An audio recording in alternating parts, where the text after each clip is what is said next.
Good morning, everybody. I would welcome you here in the plenary and online to this last day of the conference. We have two wonderful days where we had a lot of exchanges and learned a lot about what is going on.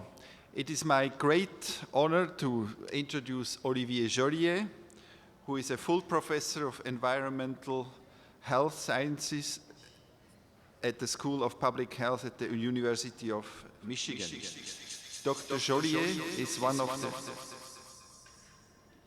of the pioneers of the development of LCA methods, also for agriculture and food production since the early 1990s, comparing the nutritional and environmental impacts of food systems. In fact, in 1991, he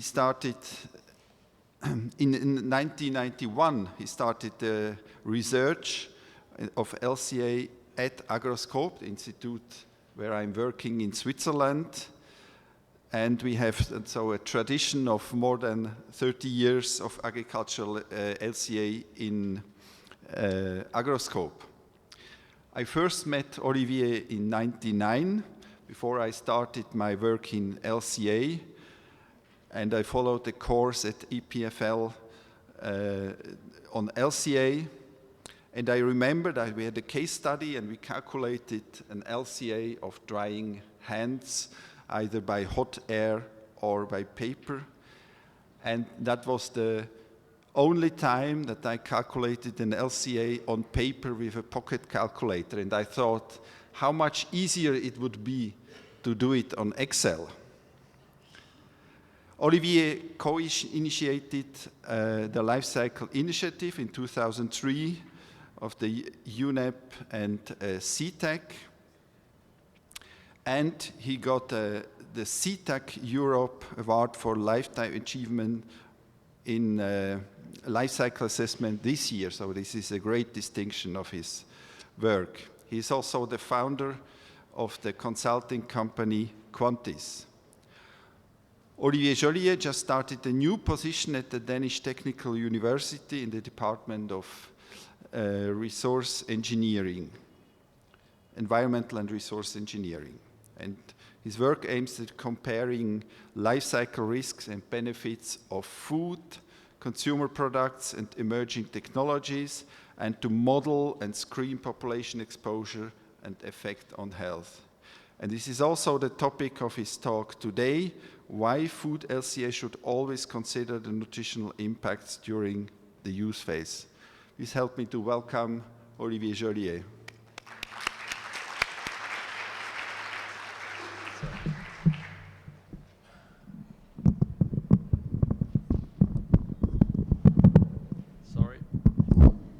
Here we are. Thank you for the kind word, Thomas. I had forgotten that I had taught you LCA.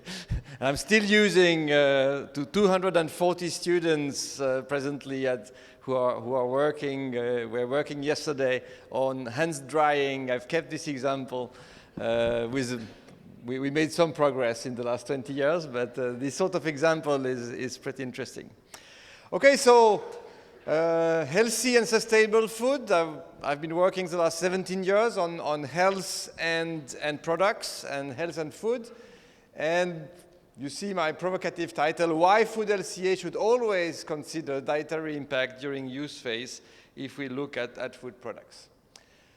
So I start with this question and then say, how could we consider the health impacts in LCA? Looking also at a diet perspective, what can we achieve with some changes relatively easily, and where should we go? Absolute sustainability. What is good enough? I'm joining a team who is very strong on absolute sustainability with Michael Hauschild and his team and Peter Vanke, and that's what we are looking. And finally, I say some perspective and limitation that we go. Okay, let's start. Assumption was mentioning that. Sarah was part of this concerted action we started in fact in 1993, just after Bové Demer had organized the workshop in Copenhagen, in fact. And it was probably my best European project. We were modeling wheat, 6 teams. We model the same thing, and then we compare. And that's really, in fact, for example, the ISO allocation rules came out of, with Roland Clift and Bo of this workshop. That was interesting, much beyond the food. So that was a very nice work, but we made one mistake. We made one big mistake. We forgot the use stage. And I've been stupid, to be honest, really, not to think of that, but we were environmental people, we were, that's our excuse, but I needed another 20 years before realizing that we have a problem. Basically, we do LCA. LCA, we should consider all important stages for the function of a product, okay? And basically, is the use stage part of the life cycle? Answer is yes. I mean, that would be the one we should start with, okay? Not the one we should finish with. So, a priori, we should consider the use stage. That's very clear here for my hot dog or wheat in that case, in addition to considering the production in that case. Now, we could say, we could neglect it if it's not important. We don't need to consider all impact in comprehensiveness. So does the use stage matter? In fact, for human health, we have here the leading risk factor in the world for the global burden of disease. 7 of the 9 highest factors are nutrition related. You have the dietary risk, which is number 4 here, okay? But the other one, I mean, malnutrition, high blood pressure, high fasting plasma glucose, high body mass index, low cholesterol, high low cholesterol level are also food related. So in fact, these are the major impact on human health that we have and where we can intervene in our life. So certainly we should consider that, and my position is all food LCA, if you do biofuel, that's okay, you don't need to consider that, but all food LCA should be NLCAs. Okay, there is, it should not exist a food LCA which is not a nutrition LCA. Okay, that's a strong point.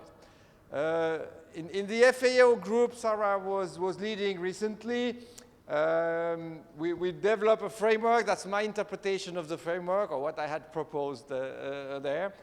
And what is important to see is we could take, in fact, for comparison, a whole series of functional units. And I'll come back on that here. And once we have this functional unit, we could ask the question on the top, are the food items intended to be consumed? If yes, then we should collect the data and include nutrition in the inventory. And so in addition to the traditional emission in the inventory, we need to have either nutrition or risk component, if we take our approach, and collect that to then consider them in the impact assessment. And we could take at midpoint, for example, an RF index, a nutrition index, or calculate impact on human health as we propose with the health nutrition index here. And then in interpretation, we might consider other nutrition that are not necessarily covered always, like B12 by functional unit and all that. But there is really important that we consider the nutritional impact per functional unit, impact on health, one way or another, and we are still flexible. Why it's important? Because that's my photo from this morning at the Antigua Hotel, okay? These are real option and choice we are making. I mean, this morning you had to choose. Thomas, I don't know what you've chosen. I had little time. I wanted to finish my presentation, so I just took some yogurt and granola. but the other day you choose it and you say, oh, but we cannot compare it. The function is too different to compare. No. In practice, if the function is to feed a person for breakfast and most of our meal are to feed a person, we make these sort of choices with very different options in terms of nutrition.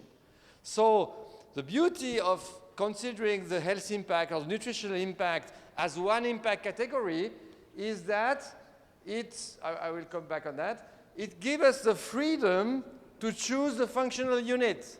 Because if you really want the function to be similar, we cannot. And that's my point. But if I have a dietary and health impact category for the food themselves, I have much more freedom to choose the functional unit according to my function. And so my points are a bit, maybe sometime you could have exactly the same impact per functional unit, but it's very rare. Food functionality is multidimensional. There is no two foods which are similar and could really be compared based on a similar nutritional functional unit in a sense. Even if you have a nutrition-based functional unit, there will still be differences. Okay, so we cannot put the food complexity into a single functional unit. Doesn't mean that it's not useful to have a nutrition-based functional unit, but it will not cover everything. Okay, so we need to complement it. We could use nutrition index score. The problem is they have negative impact. So why would we put in the function detrimental? The goal is not to kill the people, okay? Unless you would have very special poisoning goal, but that's hopefully relatively rare in our world. And so the place for detrimental impact are in an impact assessment. They are not, should not be in the function as such. In general, the dietary and human health impact performance are different across alternative, and there should be, I say, the place where they should be accounted is primarily in impact assessment. If in the rare cases they will be really equal in two alternatives, and you have already it in the functional unit, it means just your impact on health will be equal. And there is no double counting. I mean, you just have exactly equal impact. It doesn't bias, and you have an element of comparison. And as I said, my last point, having a human health dietary impact category gives you much more flexibility in choosing your functional unit and the comparison. So let's move to the second point, is how could we do it? Okay? And that was interesting because we started this research. In fact, I met with Victor Fulgoni, which is one of the two authors of the NRF index. And basically, the problem with the NRF index is you take all your dietary recommendations equally. You weight them equally, and you say, okay, having my calcium or having my sodium is equally important, and you made that. And Victor was interested to do better than that and try to have a health-based index. That was our idea. So from the literature, and we were already using on a regular basis the global burden of disease for air pollution, we developed that framework. And you recognize a LCA framework where we start here from a serving size or a functional unit of food. You look what you have on your pizza, different food items, and we will look at the emission, resource, eutrophication, global warming, fine particulate, and we arrive to impact at damage level on resource and ecosystem services, the biodiversity, and human health impact. And basically, and we published that for milk in 2016 already, for the diets, we can look at risk component, and I come back to that, which were identified by the global burden of disease, and based on that, have a nutrition impact category and compare with, in disability-adjusted life years, the different impacts. So we published that last year. It became viral last year, which was because we basically communicated 1 hot dog is 36 minutes of life lost. okay? And in CNN, we had 120,000 likes in one day. And the potential reach of that has been 1.3 billion people. Doesn't mean everybody has read his newspaper, but it entered the household of 1.3 billion people, which for a scientist is cute. I mean, and you hope you can save a few lives, at least people eating a bit less hot dog in their life. Now, how did we get that? How do we get the 36 minutes? What is the basis for that? Let's have a look. So these are the 15 risk factors from the global burden of disease. These are publications with about 150 scientists working on that. And it's a consensus to say, okay, these are proven effects, and they've left out a certain number of effects in that case. So what do we have? Whole grain, and you see the magnitude. That's what is interesting. The magnitude, that this is for the US disease burden, but they have it for every country in the world.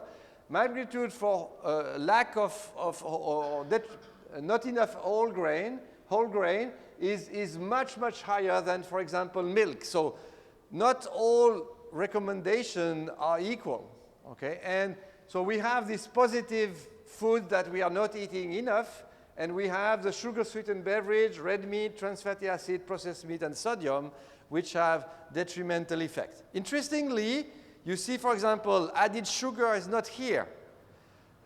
Only the sugar-sweetened beverage are here. And that's because the epidemiologists have not been able to show the effect of added sugar, probably compared to the sugar-sweetened beverage, because if you drink a Coke or an Inca Cola, you want another one. Whereas if you take some sugar, you will reduce something else. Also, saturated fat is not here. And that's because it's very debated presently, the effect of saturated fat. We will come back on that. So we have this 15 risk factor, and based on that, we basically wanted to calculate 15 characterization factor. And the characterization factor, we know what it is in LCA, but here will be, for human health, in DALI per gram sodium, per gram fatty trans fat, and beneficial, you will have a beneficial, which will be a negative value in DALI for per gram whole grain that you are taking in, okay? So how do we calculate it? The GBD give us 16 or 15 dietary risks. For 50, they are health outcome specific. They are also, specific to age group and gender. So we finish with 6,200 age, outcome, and risk specific ratio. But we reaggregate them based on average age distribution in the population into 17 factors. And this factor will say, how many DALI do we have per gram sodium ingested, or more exactly, how many micro DALI, a million of a DALI, okay, we have. And this is what we have, this table. This is, in fact, our characterization factor for the impact category nutrition. And you can see that it goes from omega-3 in seafoods that we have. Now, the number themselves here, we cannot interpret that because the amount in the food is much less for omega-3 acids than the amount of vegetables, okay? So, but that's our basic data that we start from. And we can analyze what are the diseases which are dominating. And you can see here, most of the diseases here are in green. This is ischemic heart disease, okay? Now, you see also that calcium, fibers, and milk have effect on colon cancer. Interestingly, the milk has no effect here on the decalcification, but it's colon cancer. And you see the last one, which is big, is in blue, that's diabetes. You can know also, is it due to death, premature death, or years of lived with disability? And the light colors are the disease, the dark colors are the mortality. And you can see that For the ischemic heart disease, this is death. For colon cancer, it's death. But for diabetes, this is living with disability. So that's interesting to see that. So we have an idea which diseases are affected, and we have these numbers. So now, how do we use them? Basically, we need now, and if you like, the originality of our work was not to get the risk ratios, it was far beyond our reach, but to bring them at the level, the food level, in the context of a diet. I will come back on that. So what we need now is to look, how much sodium do I have in my hot dog? How much processed meat I have in my hot dog? How much polyunsaturated fat I have in my hot dog? And then I will multiply this food composition by the dietary risk factor. So I have here my food composition. I multiply by my risk factor. So I had microdali per gram sodium, gram sodium per serving. And as the general population is not very familiar with microdali, you don't see that every day when you get up. I thought, okay, how many minutes do we have in a year? If you multiply 24 times 60 times 365, this is 500,000 minutes. So a microdali is half a minute. So we multiply here by minus 0.525, because we want the health nutrient index to be positive when it's beneficial, not negative. And we basically multiply by half, and we get now minute gained, in fact, per serving in that case. Okay, so let's apply it to our hot dog. Take a hot dog, you look what is inside of this 15 risk factor. And in the hot dog, I have 61 grams of processed meat. I have about half a gram sodium or 1 gram sodium. I have 2 grams of polyunsaturated fat, half a gram trans fat, and just a bit of calcium that you don't see at the bottom. We multiply, and we know which diseases are affected, and we have our dietary risk factor. And for the gram processed meat, it was half a minute, 0.45 minutes per gram processed meat. For sodium, it's 13 minutes or 7 minutes lost per gram sodium in that case. We multiply that, and you see that just for the processed meat, you have 61 times 0.45, you arrive to 27 minutes lost just with the processed meat. Now, you have another 1 gram, that will be another 7 minutes lost for the sodium, another 3 minutes lost for the trans fat, and you still gain something. You gain 1 minute with the PUFA, the calcium. So you have basically 37 minus 1, the net value is at 36 minutes, 37 minus 1, 36 minutes of life lost in that case. And we can repeat that. I mean, you can see here beef hot dog, this is really linked to processed meat. Chicken wing is already much better, it's white meat, so you are at 3-4 minutes lost per serving. A veggie pizza is neutral. Meat pizza is about 10 minutes of life lost. An apple pie, basically the trans fat is destroying the benefits or compensating the benefits of your fruits.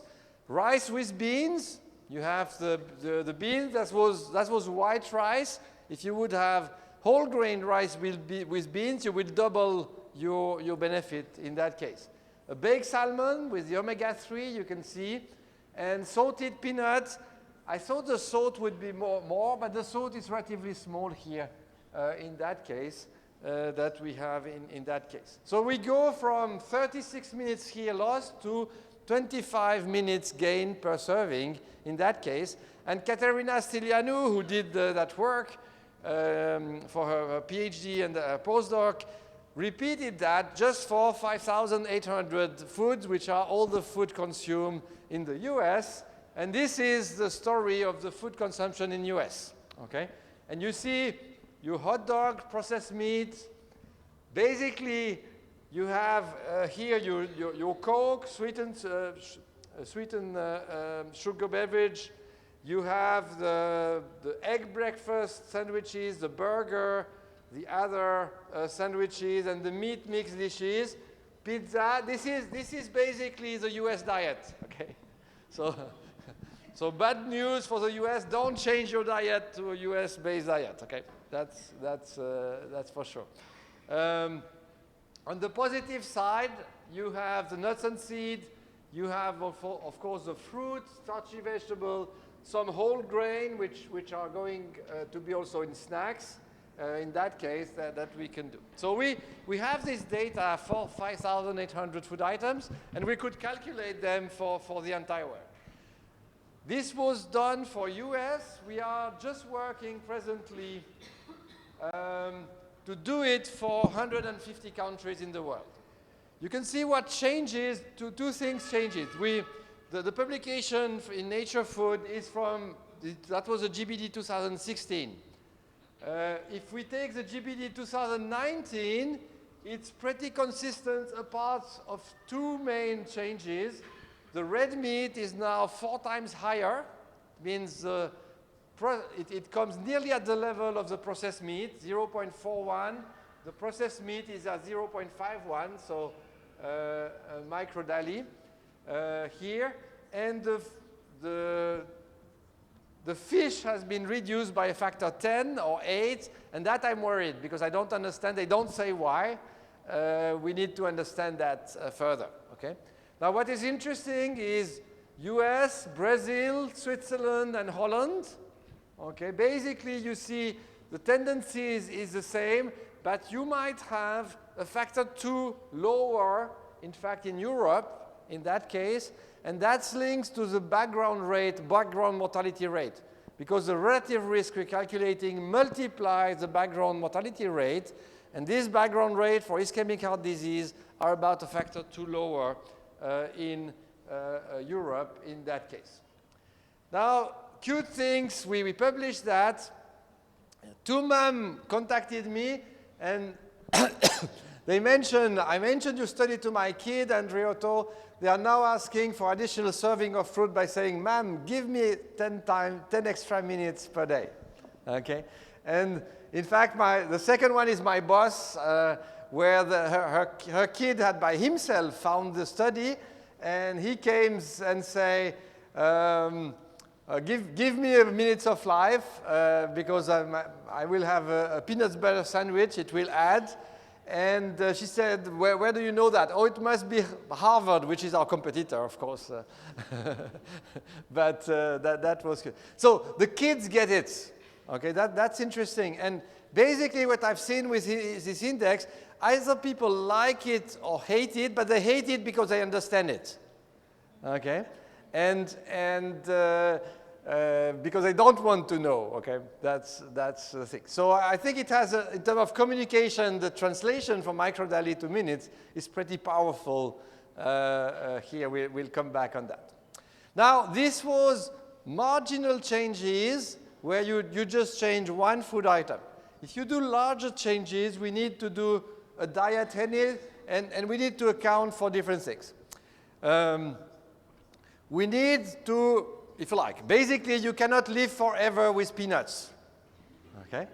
That's the message.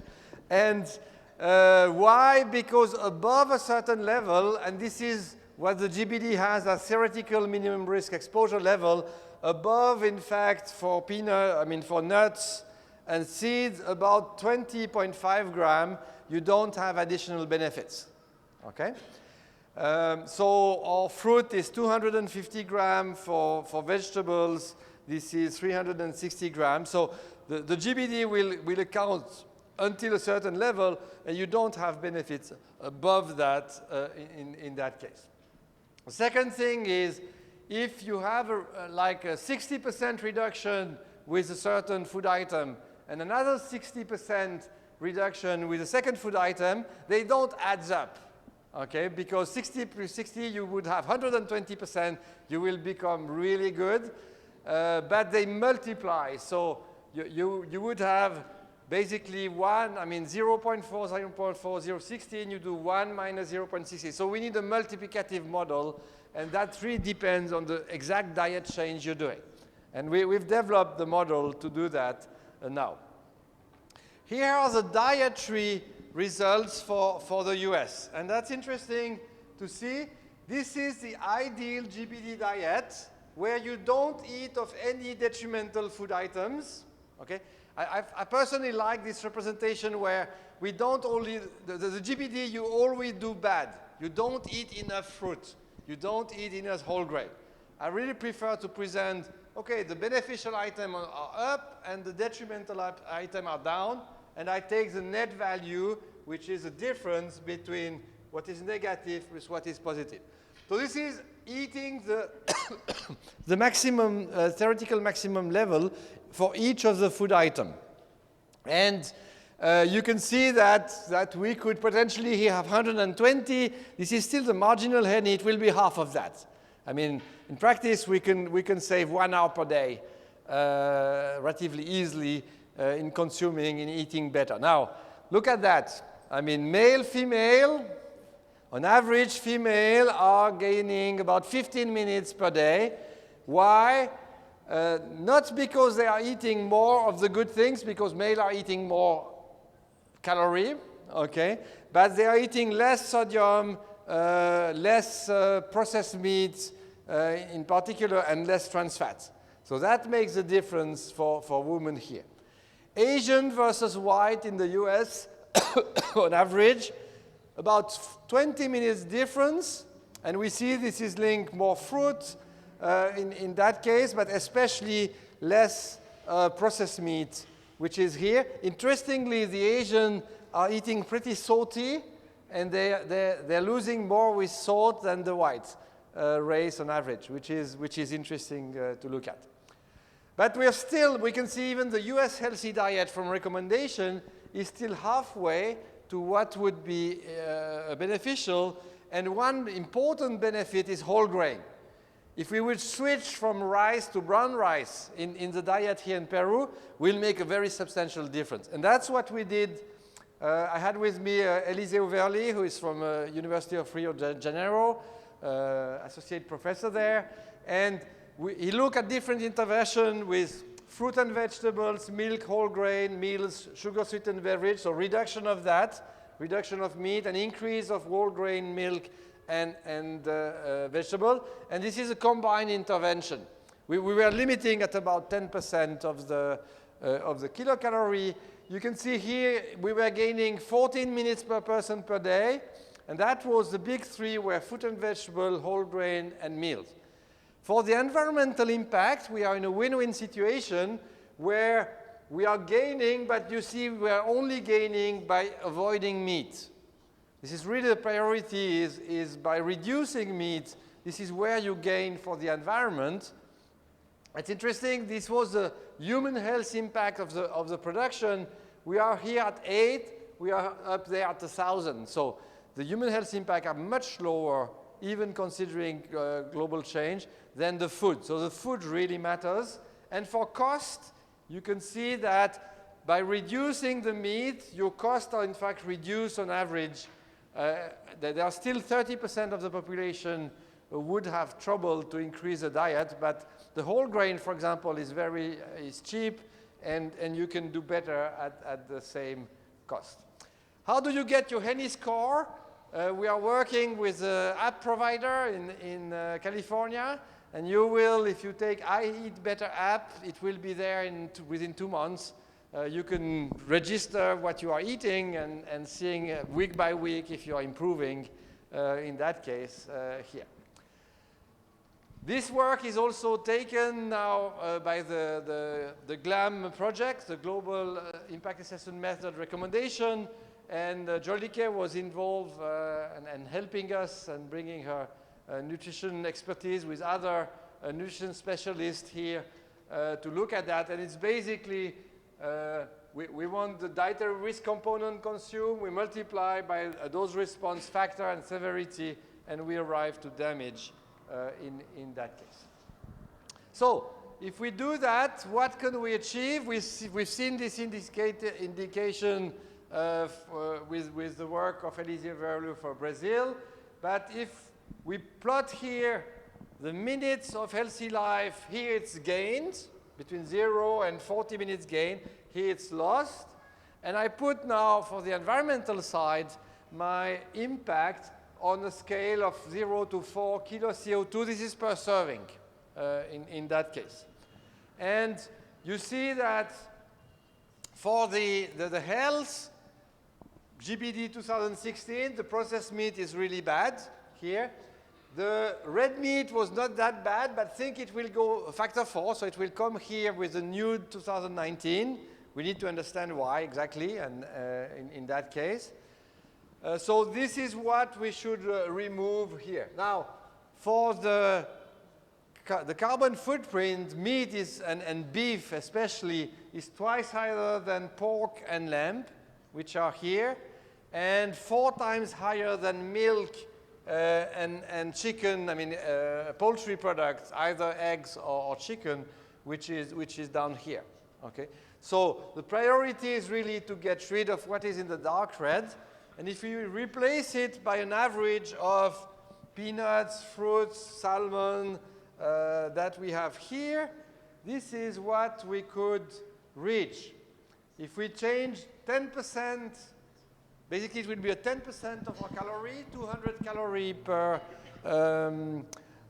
day that we would replace. We would reach here 50 minutes of life. It starts to be not marginal, so it's probably a bit less, but that we have. And you're reducing your carbon footprint by 30%. Does it translate to other impact category? I don't want to enter in too many. Yes, for particulate matter, for land use, it's the same behavior as the carbon footprint. But for water, it's different. You can see here that if we go per 100 kilocalorie, for example, the average of the healthy, the target here diet is not among the low one, because we have almonds in there, we have different things. So it was interesting to see that you see the land use is also reaching 33% when you improve the carbon footprint, but we got only 6% reduction on the water. So we need to optimize water separately. We need to have irrigation measure, better measure here with water. Okay, so should we all become vegan? Let's say realistically what we could ask people is small targeted realistic changes which can make a difference one food at a time. And we should start with basically the red meat and the processed meat, especially the beef, and replace it here. Now, is that sufficient? Is that good enough? Okay, and that's, I say, the lab I'm joining at Technical University in Denmark for the next 7 years before I really retire. I'm retiring, in fact, in November from University of Michigan for fun, but I'm presently working 130%, so that's not a good retirement.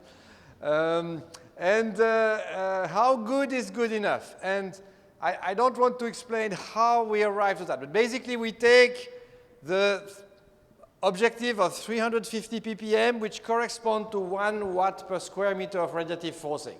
Then we share it among the 8 billion people on the planet, and we allocate a certain fraction to protein consumption. Here we took an economic allocation. There are different ways to do that. When we were doing that, the absolute goal to have and to maintain the 350 ppm is 0.23 kilo CO2 equivalent per kilo protein. That's what we should reach. Okay, where are we with the beef? 150. This is 600 times too high. Now, what is challenging, and I challenge us, if we do 30% reduction, okay, if we take our pork or something like that, pork, we are still at 20. Fava bean, we are still at 3. Our aim is 10 times lower than fava bean, presently produced. It means we really need to change our infrastructure, to move to electrification, to limit our N2O emission substantially in all crops. Our target in this room is not 30% reduction, is a factor 10 reduction.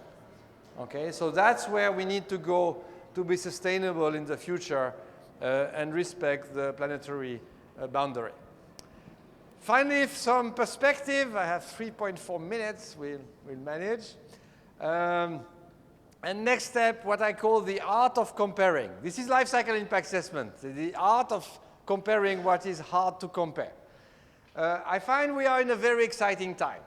I mean, I'm working on the food, but I'm also working on chemical in food packaging, for example, or chemical in cosmetic, where we show, I mean, with cosmetics, certain hydroquinone, for example, which is to make your skin white, could bring us about 50 to 80 minutes per day per person if you apply it on a regular basis.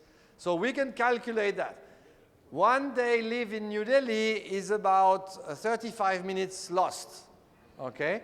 And this is based on the same GBD study and those response. So it is consistent with what we have here with minute gained here and lost with the food item. If you exercise, I'm just coming out with a publication will come where we can gain, in fact, up to 40 minutes per day if you exercise on a regular basis compared to a person who is not exercising. And depending on your job, you can lose up to 600 minutes per day if there is a job where you are exposed like soldering or something like that with fumes in that case. Now we can compare also other things. What are the impact of pesticide?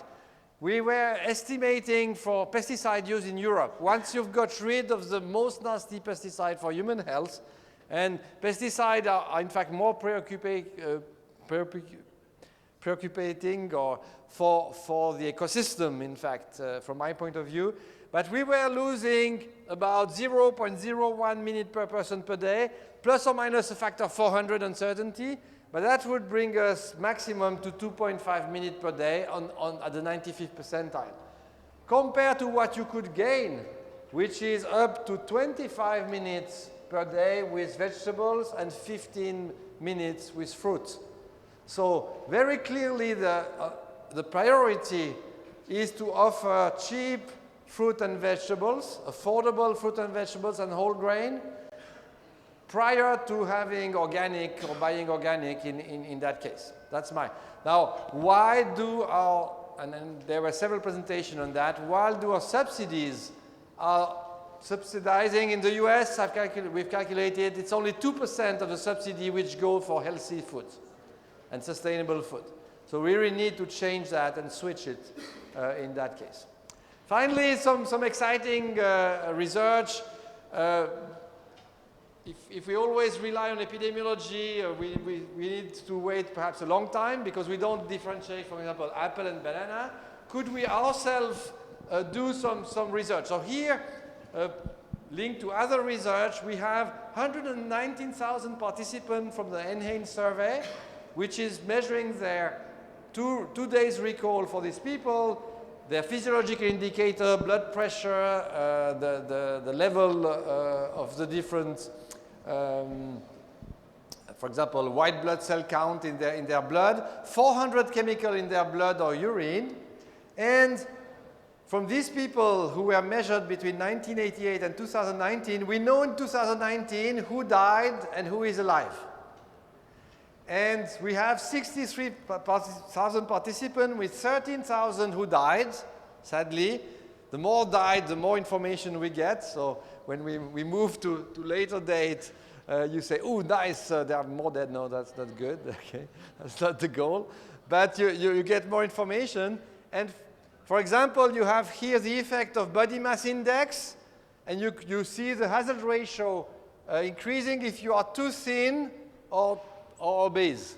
What is very interesting is, in fact, people consider that 25 is starting to be bad, but here we see obesity is really at 30 BMI to start. But if you are below 23, your risk of death is really increasing, especially if you get old, like I'm gently moving this direction. Don't get thin when you get old. You don't want that in that case. Now, what we are working, this is a project, in fact, with Ferrero and Nutella, in that case, where we're looking what are the impact of fatty acids. And this is very preliminary. We're working on that. It's a regression. Don't take a photo. I don't want you to take a photo on that one because it might change.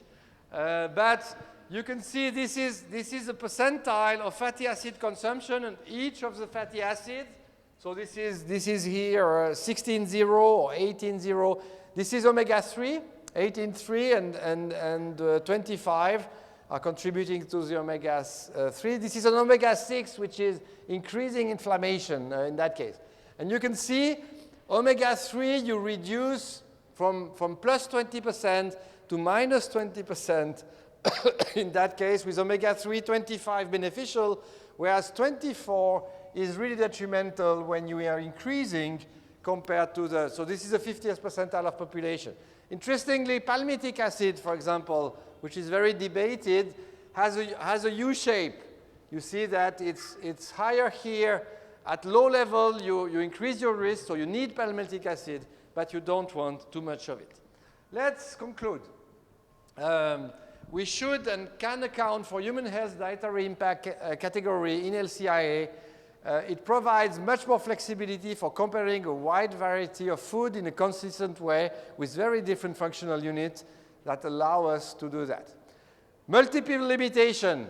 Yesterday with Assumption, we've seen all sorts of limitation. I just limit to one here, for example.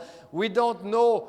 We have gram of fruit. We don't know if a gram of banana and a gram of orange or a gram of apple is better than a pineapple. Okay, we don't have this knowledge. Small target exchanges can make a substantial difference, reduced by 30% easily. We can increase our expectancy by about 50 minutes per day, but our target, what is good enough, is really, we need much more ambitious target in that case. And the big data we have can help us in that direction. Thank you.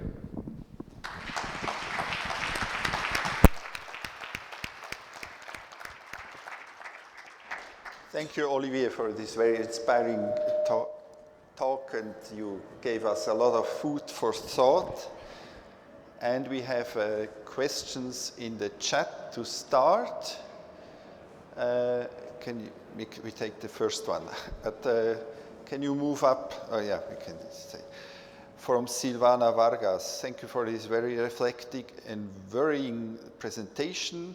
Territorial differences do facilitate limited changing consumption patterns. In countries with high poverty and inequality, doing so might seem unlikely, especially as food also has a symbolic value, like a hot dog, for example. Where to start? That's a good question. Does it?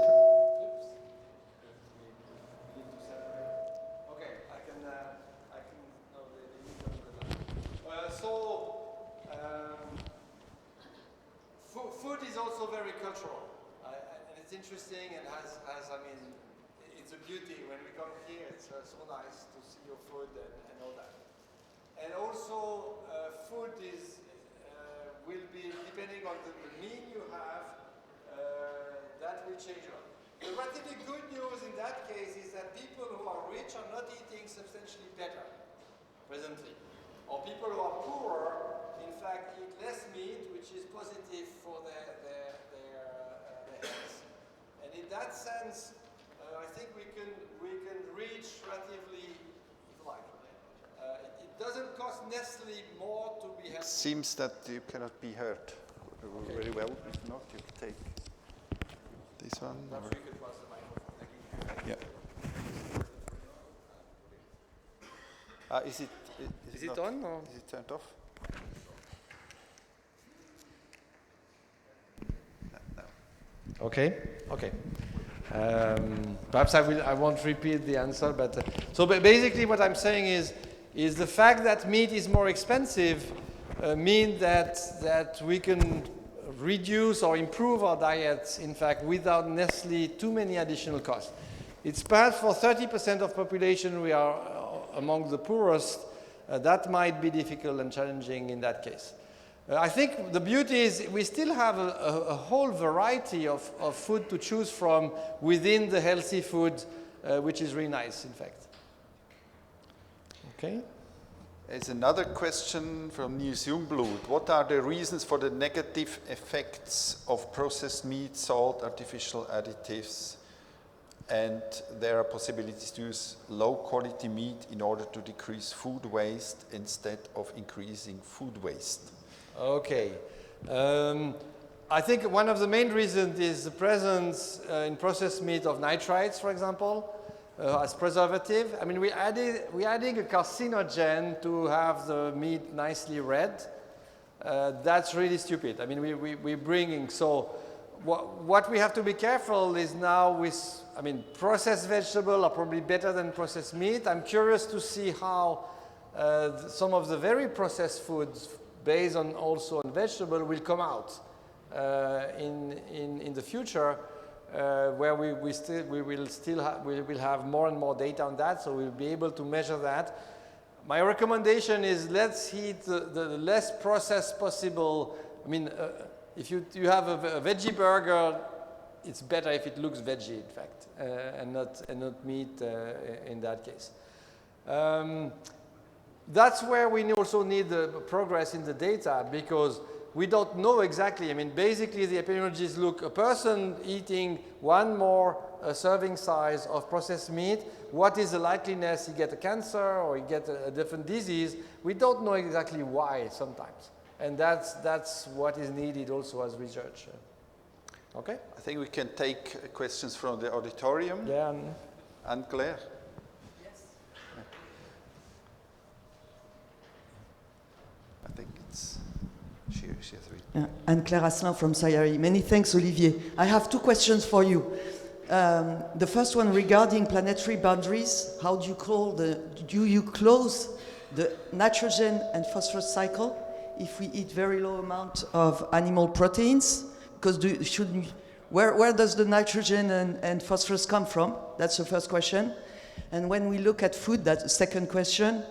Are we not also missing the end of life? So, because you said at the beginning we missed the use phase, are we not still missing the end of life? Okay, probably you're right with missing the end of life. Every time we are consuming food, we should take the wastewater treatment plant, and that's, by the way, another way to close our cycles. Is that we recuperate our urine and phosphorus there. I would say also, I mean, we had a project with the milk industry, the dairy industry in the US to close the cycle with the fertilizer like manure and to extract, in fact, the phosphorus and nitrogen so that we can transport it over long distance because we cannot transport manure too much, and we have usually too much in certain region in that case. That's a good question, if you like. A priori, if we would close our own life cycle on our food,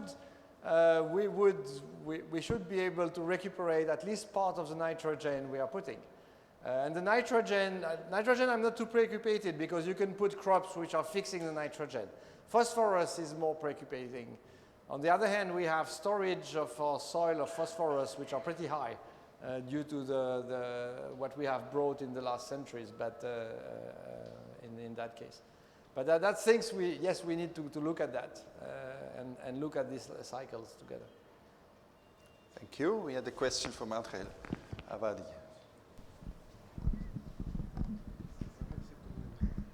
Angel Abadi from CIRAD. Thank you, Olivier. Very interesting and informative presentation. With my colleague nearby, we were wondering about the relation between this counting of benefits and damage to health in relation with life expectancy. Because we understand that these effects are marginal, that there are many other sources of effect, but is there not a risk that the person lives too well and then it will overshoot the life expectancy? So first, the gain is not only life expectancy, it's also it's living healthy longer. Huh? That's not just prolonging your life. And that would be my answer. I mean, what we want is not necessarily live forever, but live well as long as possible. And that's, I think, what we are achieving also as a co-benefit in addition to increasing as a life duration. As I say, we'll not live forever just with that, and that's not necessarily a goal in itself. We also a pain to other people, so at one point if we disappear, that's okay in that case. But I mean, this is really based on observed life expectancy. And it's interesting with the fatty acid that you can see the effect of life expectancy from consumption in that case. We have a couple of minutes for a few questions. So following question, then did you calculate then the share of qualis and dalis? So we've stick so far to the dalis, which are a bit less, I mean the qualis are a bit more economic oriented. In that case, it depends which quali you're taking. We could estimate other metric. I would say in terms of human health impact, presently the DALI are pretty interesting in terms of being compatible across the different impact category and enable comparison. So, I mean, we could start to look at other metric. For me, let's do well one instead of multiplying the number of metric. That would be my position, but it's my bias. I have also a question. We have talked about eco-labeling and labeling of food, and Nutri-Score is now spreading wide. What do you think, using Henny instead of Nutri-Score or in addition? Could be an option. We'll see if you like. I'm not completely sure that the distributor wants to show that on this food item you have 20 minutes of life lost. So here the communication would be important. I think on a personal basis it's a bit easier. So I believe a bit more in the app that okay. to be seen. But why not? I mean, I think that would speak. I mean, the problem with if you look at presently a label, they are really complex and not necessarily relevant. I mean, especially the saturated fat is really debatable, and we need to move out of that. So I'm ready, if any food provider or distributor is interested, I'm ready to partner with him or her. Maybe for the cigarettes, that would be an option. Correct. So it's 20 minutes per cigarette. So one hot dog is about 2 cigarettes. So if you give a hot dog to your child, you give him 2 cigarettes. We have a question from Andrea Serge in the chat. How should we take into account the different behavior of different groups, nations to certain products or ingredients? But I think that, in a sense, that's the beauty of the index, that you can find for each culture group what you can continue happily and what you should perhaps think, okay, could we find alternatives for that while preserving a certain culture? So we were working in Singapore with colleagues who we were looking at that to say, how will we maintain the cultural dishes while improving certain part of it, which would be interesting.